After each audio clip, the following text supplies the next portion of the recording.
Good afternoon, everyone, and today we are reporting 4 new cases as well as 14 more recoveries. All of the 4 new cases are in the La Loche area, and while it's too soon to tell if this is any kind of a trend, it appears that the efforts of so very many people on the ground in that community and in surrounding communities are making a difference. So once again, I want to take the opportunity to thank all of the community leaders, the volunteers, the healthcare workers, the public safety officers, and everyone else who is working so very hard to control the spread of COVID-19 in this province, but specifically in this province's northwest. And I want to thank everyone in the Loche and the surrounding communities who are doing your part by following the physical distancing guidelines that have been set out. This is still the most important thing that we can all do to protect ourselves, to protect our friends, and ultimately to protect the elders in our community. So thank you. Thank you for your efforts. This is how we will be able to manage the situation not only in the Northwest, but any other localized outbreaks that may occur in the days, weeks, and ultimately the months ahead. The situation in Lloydminster also continues to improve. As a result, Phase 1 of our reopening plan can start today in Lloydminster, and Phase 2 will begin there on May the 19th, the same date as the rest of the province. Phase 2 will be a very important step across the province as it involves a lot more businesses and services than in Phase 1. And based on the discipline and the good practices Saskatchewan residents have followed to date, we remain confident that we can continue to reopen more of our economy while continuing to control the spread of COVID-19. But we need to remember to keep following the same good physical distancing practices in order to be successful. Finally, today, I just wanted to mention the great work that is being done at an organization right here in Saskatchewan. That's the Vito Intervac Lab at the University of Saskatchewan. There are researchers, they're researchers at those labs and all over the world who are working tirelessly to develop a vaccine and to do so as quickly as possible. And one of those research labs is right here in Saskatchewan at Vito Intervac in Saskatoon. In fact, it's only one of very few labs in the world that has developed a vaccine candidate. And Dr. Volker Gertz, the director of Vito Intervac, recently said that early indications show that the vaccine induces an immune response, and they should know shortly if the vaccine is protective. So now they will still have a long way to go before they know whether the vaccine will be safe and effective. But it is very encouraging for all of us to know that our homegrown Vito Intervac is right at the forefront of the efforts to develop a vaccine, and are doing so right here in our province.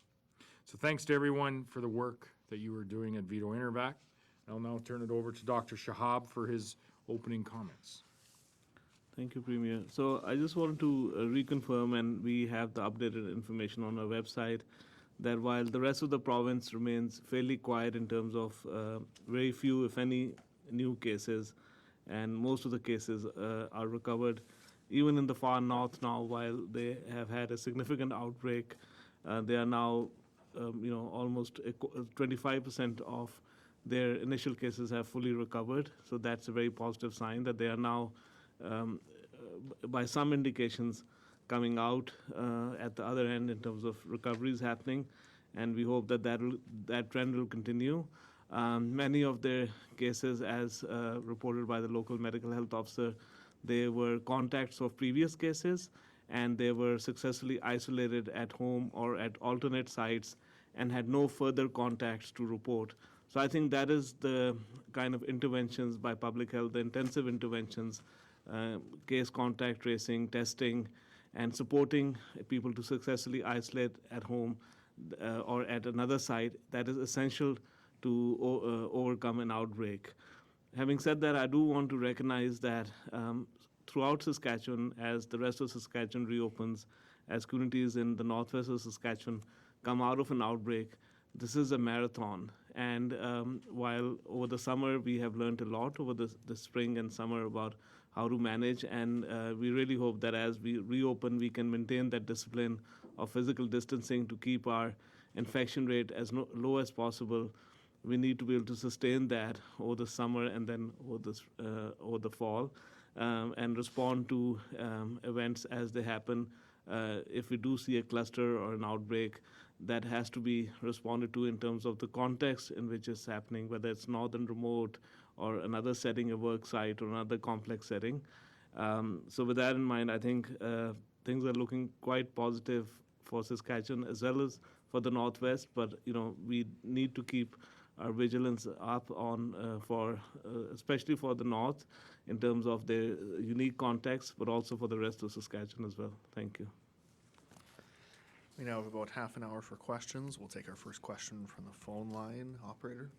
We have Roberta Bell with Global. Hi, my question is for the Premier regarding whether there's been any progress or response to talks about resuming or reconvening the legislature in any way, shape, or form. Yeah, there has been discussions with respect to how there could be some reconvening of legislative oversight. The House leaders, I think, had been discussing this for a number of days now. My understanding is they met last week, have intentions to meet again this week to discuss how the legislative oversight can occur, whether that's committees or legislative sittings, but how it can occur safely. Follow up, Will you Roberta? be responding to the letter from the opposition leader and potentially including him in these discussions and setting a date? Do you have a date yet? I was actually quite surprised to see the letter come from the leader of the opposition today, as this is work that traditionally in this province, historically, has always been undertaken by the respective House leaders, where you have opposition House leader and a government House leader that will work together. And it's, I think, critical that that work continue to happen at the House leader level to ensure that whatever we can come to, given this time when we're also dealing with a provincial and a global pandemic, that it doesn't distract from that work and that it is done so safely. So we will be responding to the letter.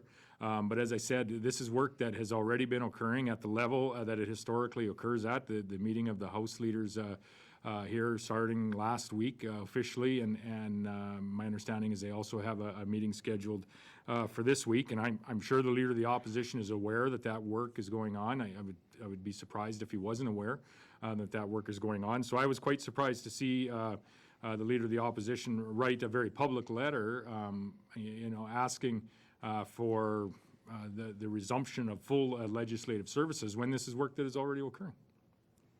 We'll take our next question from the room here. Steph? Yeah, this is for Marlo Pritchard. There's been a letter, I believe it was addressed to Dr. Shahab, outlining some of the concerns that Northwestern leaders had about the checkpoints. Confusion, clarity has been called for information and just how those checkpoints are working for. What is the public safety agency going to do to alleviate the concerns that have been expressed by leaders in Northwestern Saskatchewan?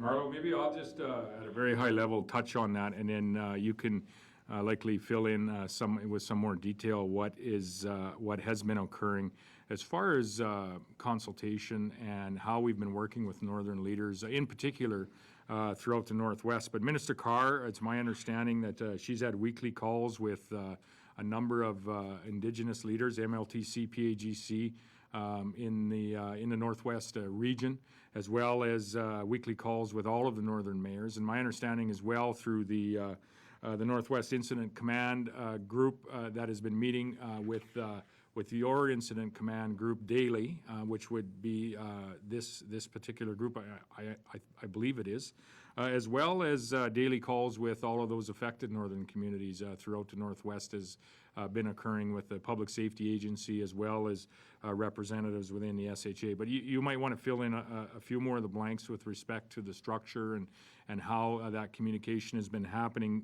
Marlo. But I would just say that the decisions that have been made in the Northwest have in many ways been consulted on with leaders across the Northwest and across the North and across the province for that matter. But with respect to the North, they have most certainly shaped the decisions that we've made that have impacted their communities. Marlo? Thank you, Mr. Premier. Absolutely, as the Premier mentioned, SPSA is in consultation with a number of different groups in the Northwest. We recognize that there are challenges and issues that have been raised with us. We are, looking at each one individually and try to address them as they come out. Some of them are in regards to interpretation of the public health order, and we work with them. I reach out to the local communities. We will be responding to any letters or concerns that are raised, and we continually work, with the communities and our partners to ensure that the public health order is enforced for everybody's well-being, and make sure that the communication, and I think that's probably the key, is the communication is why that activity or travel is not allowed at this point in time. So we continue to work with those communities, and we will continue as we move forward. Follow-up, Steph?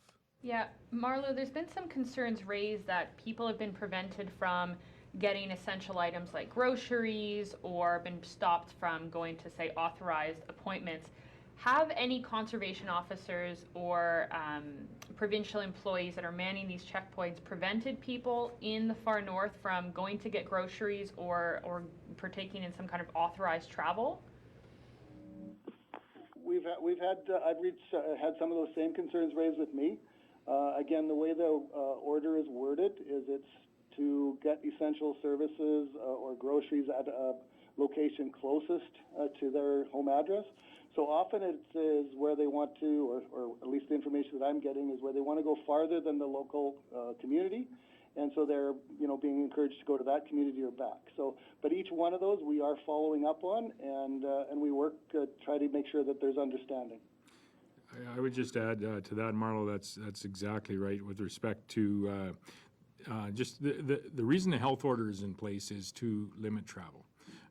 That's how we limit the spread of this virus, is by limiting our travel within our community, limiting our travel between our communities. So the checkpoints are there for that specific reason. That being said, and Marlo had mentioned, there have been some individual concerns raised of people that have come through the checkpoints and feel they should have been able to go through for one reason or another, and we follow up on each of those individually.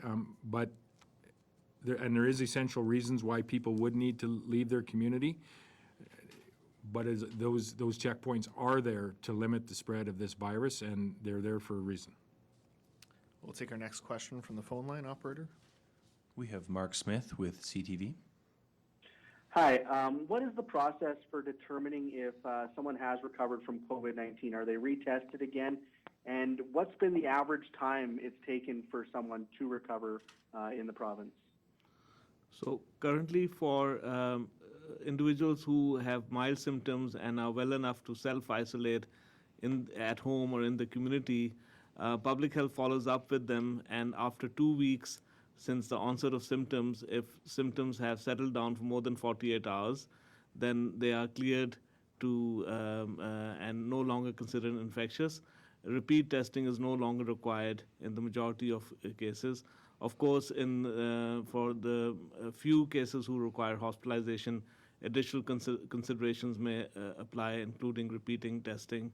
But there also, generally, the period of hospitalization may vary, and recovery may take a longer period of time. But that's not just in terms of recovery from clearing the virus, but recovery if there's other underlying comorbidities that required hospitalization in the first place. Follow-up, Mark? Yes, what's Saskatchewan's current reproductive number, and at what point would the province reevaluate the reopen plan? How high would that number need to get? So we did request the modeling team to look at the RT, the reproductive number as a whole, but also for an area of the province with an outbreak, and also for the rest of the province. So based on some preliminary data that I received on Friday, while the RT had gone down to around 0.74 and was edging up close to 1 over the last week or two, it was primarily being pulled up due to the outbreak in the northwest. And when they looked at the RT for the rest of the province, it remains in that around 0.74 range, and that is obvious if you look at the new cases in the rest of the province, that it's very low. But obviously it is higher in the La Loche area, around 2, which is very similar to where it was in the rest of the province early on in around March. But obviously we are obviously watching both the case numbers and the RT very closely provincially, but also in specific parts of the province with an outbreak, which currently is in the northwest in terms of the impact it has in terms of the modeling side. But currently, as long as outbreaks remain confined to a specific geographical area and are managed, which in this case are extensive public health interventions, including testing, active case finding. The hope is that as outbreaks settle down, that will pull the provincial reproductive number lower as well. And I just want to also restate that we've discussed in the past also that if we see cases popping up all over the province without any known link to a known case, that would be a very different thing if that is pulling up the reproductive number to 1 or higher than a localized outbreak, which of course is very concerning for that part of the province and has to be managed very actively like it is being in a LOSH. But that is a very different situation than if it was happening throughout the province. Thank you. We'll take our next question from the phone line. We have Murray Mandrick with the Leader Post. Good afternoon, sir. Further to the question on reopening the ledge, is it your intent still to present a full budget? If so, what kind of adjustments do you have to make because of the time frame involved in terms of passage of the budget, which usually entails several days sitting? And what instructions have you given to your House Leader about if you want to pass the budget, what negotiations or what compromises you're willing to make sure it's done efficiently and expediently? Well, we're operating right now on our special warrants as per our agreement when we dissolved the legislature. The conversations with the opposition, I believe they met last week, very preliminary with respect to what this may look like to enable some degree of legislative oversight, if you will. With respect to the budget, this is why it was so very important for us to table the estimates at this spring sitting. Those are the estimates that our special warrants are based on. So the investment that we are making each month is based on the estimates that were tabled in the House. I will leave, so that is the bulk of what a budget would ultimately be. The revenue forecast would make up the other side of that budget, of which we have the other parameter or variable, if you will, in that budget, of which the Minister of Finance has provided one update already. I imagine we'll be providing further updates as we go through the next number of weeks and potentially months on what the revenue forecast for the province is looking like. And this is all done in an effort to conduct ourselves in the most transparent manner possible. So whether or not we will be introducing a budget or at what point in time that may be, or I guess more so, the spending estimates have been introduced, would be on passage of that budget, would be up to a negotiation that would occur between our House Leaders. I've given no specific parameters as to when or should that occur in the very near future. We, first and foremost, wherever we are able, and I've never precluded the opportunity that we should reopen in some way, shape, or fashion the legislative oversight. But it cannot distract from the effort that we are making as a government and as an entire public service on addressing this pandemic that is in front of us. Follow up, Murray? Well, it is your call as to whether or not you present a budget or go to the polls or do whatever. So I guess what I'm asking is it your desire to have a budget presented and passed before we go to the polls in October, or are you quite comfortable going to an election having governed on special warrants? Well, we have presented the investment estimates on behalf of the people of the province. They are tabled in the legislature, and so essentially that is presented prior to us going to the polls on October the 26th. We'll take our next question from the phone line, operator. We have Lisa Schick with CJME.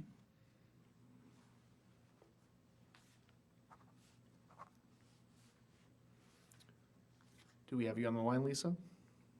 Oh, yeah, I didn't hear the introduction, sorry. We've been told that there's at least one person being taken from the far north and brought down to Regina to be able to self-isolate. I'm not sure who would be best to speak on this, but just wondering what you can tell us about that, how often that's being done across the province, and what kind of safety precautions are being taken in those cases. Marlo or Scott, would you have anything to add to that? only that I'm not aware of that specific case, but as we've created the plan for COVID surge and dealing with COVID positive patients, the capacity that we built province-wide is there for all residents of this province. So although I don't know the number of patients that we've had to move, particularly just in hospital patients, we would have the capacity that, so it's likely that occurred, but I'm not specific to that case. You have a follow-up, Lisa? Yes, so would that only be done in the case of somebody who needs care, like if they did need to go to a hospital, be taken to a different hospital in the province, or would that be done in cases where somebody just needed somewhere to self-isolate?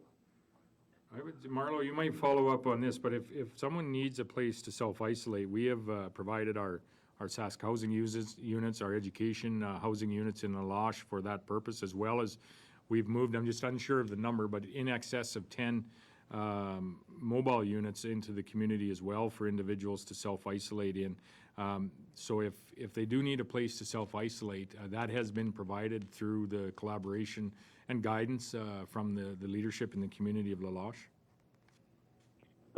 So the only thing I would add, Premier, is that if we had and we have had, patients in the province who are COVID positive but have other healthcare needs that require services that are location specific, for example, in Saskatoon or Regina, and only available there, we would have those patients relocate and potentially would have them up in, for example, a hotel while they were receiving care. So they would be appropriately moved, not because they're COVID positive, but because they have other healthcare needs.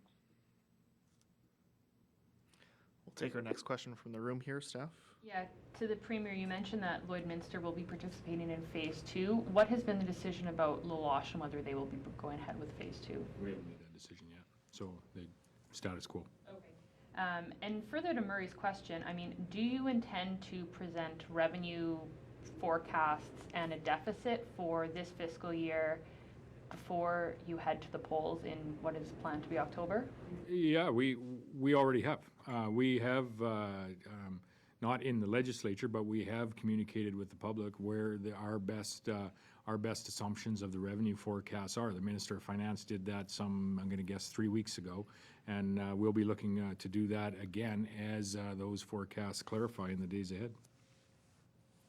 We'll take our next question from the phone line, operator. We have Ashley Martin with the Leader Post. Hi. So we've seen quite a few large events canceled so far. The Regina Folk Festival, the Saskatchewan Exhibition today, and Western Development Museum's events. I've got kind of a few questions tied into one, because there are a couple of large events that have yet to announce a change in plans, including Country Thunder in Craven, the Queen City Exhibition in Regina. Could those events go ahead in some capacity this summer, given gathering bans and all the precautions? What would the government's plans be? Would you fine those organizations for trying to go ahead? Would you mandate a cancellation? Tell these organizations that they cannot go ahead? Like, what is the process if it comes to the end of June and Country Thunder still hasn't announced that they will not be going ahead on July 9th, and Setup goes ahead? And just to use Country Thunder as an example, there are lots of other large festivals going on. Right, and there has been a number of events that have canceled due to the time that they need to either go ahead with their event or to actually cancel performers and cancel all of the preparations that need to occur. That time frame of preparation, if you will, is different for each and every event that is out there. So with respect to if an event like Country Thunder wanted to occur today, it wouldn't be able to under the public health orders that we have with gatherings of 10 people and trying to keep those gatherings into 1, maybe 2, possibly 3 households. So it just wouldn't be able to be held here today. If those if those public gathering sizes would, expand to, I don't know how many people would be at that particular event, but at many thousands between now and July, then I suppose that event would be able to go ahead. Doesn't appear that that will be the case for many events this summer, unfortunately, including and up to and potentially including even this fall's Grey Cup, which I don't know if they've made a decision on that yet or not. But the fact of the matter is that the organizers of these events, they make their own decisions, and as to when that event will go ahead. But the parameters as to what needs to happen for an event like that to go ahead in the way of public health orders are made by the gentleman sitting to the left of me, and those public health orders wouldn't allow events like that right now, and quite likely won't for the foreseeable future.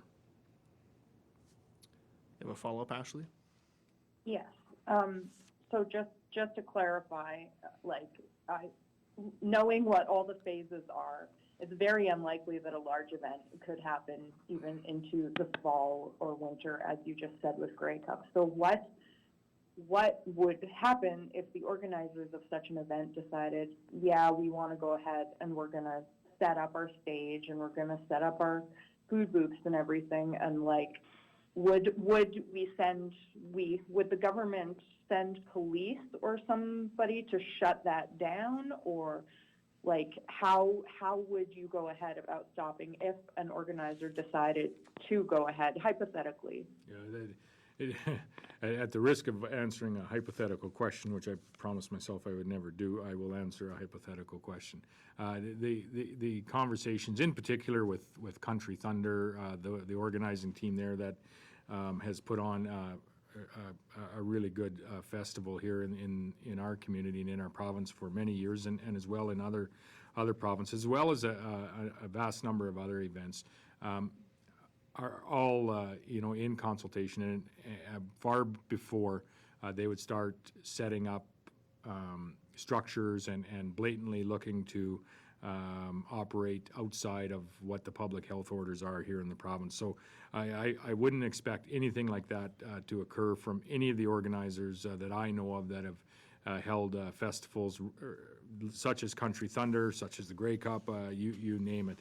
So I don't think that will actually be the case. However, in saying that, each of these distinct organizations are their own organization, and it is on them as to whether as to how long they have to organize to set up for their particular event.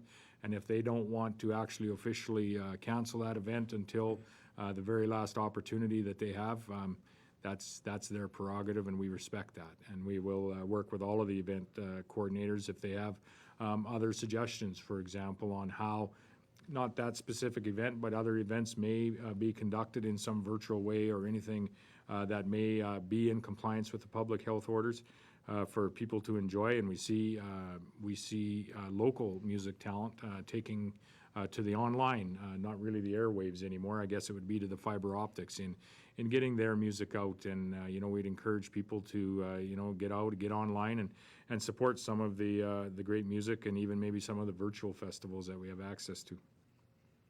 We'll take our last question from the phone line, operator. We have Allison Sandstrom with PA Now. Hi, I'm just wondering, when would the province consider relaxing some parts of restrictions about the Northern Administrative Zone? What would have to happen for some of those restrictions and roadblocks to lift? So I think, initially, I think some of the restrictions were put in place because I think there was concern, especially with the initial cases in the north, about just calming things down to make sure that so that the northern leadership understands the dynamics in the north, the transmission dynamics. We're able to get over the current clusters or outbreaks that are already happening. Once that's settled down, and I think northern leaders have learned a lot about what works in certain settings when there's an outbreak, and what some of the challenges are, as well as the fact that there have been many cases in the north where individuals, just like everywhere else in Saskatchewan, have successfully isolated at home, have recovered, and there has been no further transmission. So once there's a better understanding of all these factors, then from my perspective, I think once the northern leadership feels that they are able to then cautiously relax some of those restrictions over the summer, I think that would be a sign of, cautiously relaxing some of those restrictions. But I also want to say, and this is not just for the north, but it's related to reopening in other jurisdictions, that I think we still have to very cautiously learn as we move forward in a new normal how we can reopen and still keep case numbers low. Because on the one hand, we all see in the south, we all see now more traffic on the roads. There's evidence of more social mixing as virtual households are allowed in communities with no outbreaks.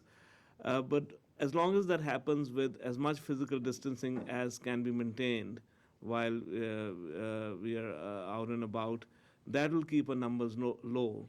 And as social mixing goes up, we have already seen from other jurisdictions, primarily in Europe, for example, in Germany, that case numbers do start to rise. And I think that's the fine balance, that how do you open up, allow more activities in a safe manner as much as possible, but understand that once that happens, we still have to maintain as much as we can that physical distancing, not going out when you have any symptoms, to maintain our case numbers as low as possible. So I think some of those learnings would be applied to the north, but they are also very relevant to everywhere in Saskatchewan. Do you have a follow-up, Allison?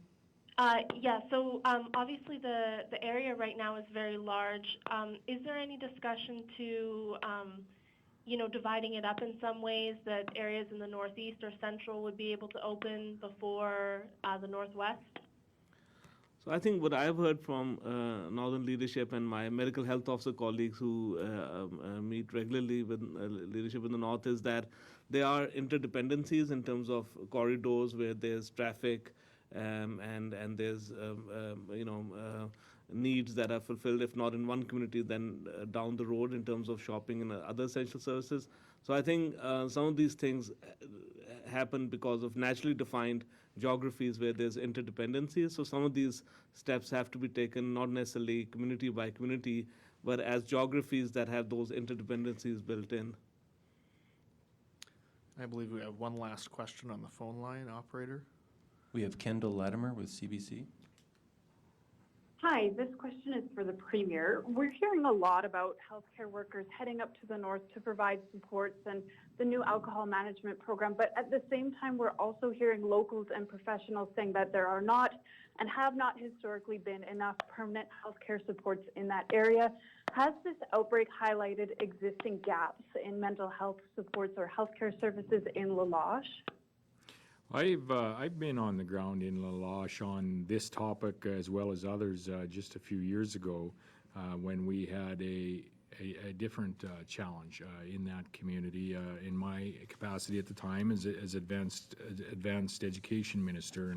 And we had a lot of discussions around some of the needs of the community, not only with respect to mental health and supports, not only for students and families, but also for professionals that were working in the community of La Loche, as well as we had discussions around healthcare supports in the community as well, and who is providing those healthcare supports, whether we need to attract professionals in from other areas, or can we train some of our healthcare providers, in that community, or some of our educators, for that matter, in that community, of which we are doing jointly now with Clearwater, as well as the community of La Loche and the First Nations University here in Saskatchewan. So there are needs that are required in La Loche. We've been working with that community on those needs for some time.